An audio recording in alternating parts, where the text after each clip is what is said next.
אני מחזיק לפניי מסמך של האו"ם, New World Order, UN Agenda. אני אומר לכם ישר את התרגום. סדר עולמי חדש של האו"ם בין השנים 2021 עד 2030. לא תאמינו מה שתשמעו. תתכוננו. קחו אוויר, תנשמו, ואל תתייאשו, כי יש אלוהים למעלה. דבר ראשון, בין השנים האלה תהיה ממשלה עולמית אחת, מטבע עולמי חסר מזומנים, בנק מרכזי עולמי, צבא עולמי אחד, סוף הריבונות הלאומית, סוף כל הריבונות הלאומית, סוף כל הרכוש בבעלות פרטית, סוף התא המשפחתי, סילוק אוכלוסין,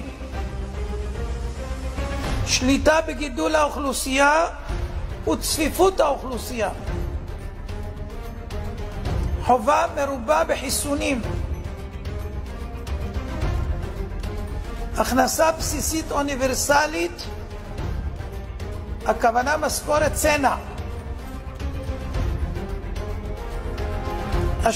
השתלת מיקרוצ'יפ לרכישה, נסיעות, מעקב ובקרה, יישום מערכת אשראי חברתית עולמית כמו שיש לסין, טריליוני מועמדים המחוברים למערכת הניטור G5,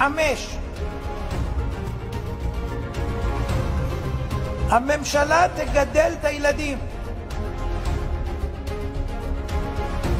בתי ספר ואוניברסיטאות בבעלות ממשלתית, סוף התחבורה הפרטית, בעלות על המכוניות, כל העסקים יהיו בבעלות הממשלה, התאגיד, הגבלה על מה שלא חיוני בטיסות,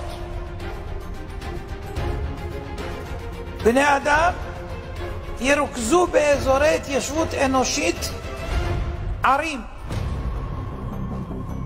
סוף ההשקיה, סיום המשק הפרטי החי והמרעה, סוף הבתים המשפחתיים,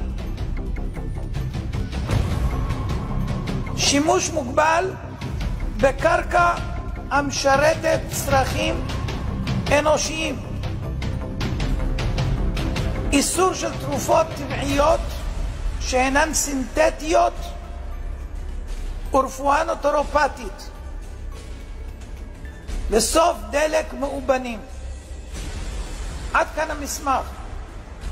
מי שמבין, אנחנו נתגעגע לפרעה,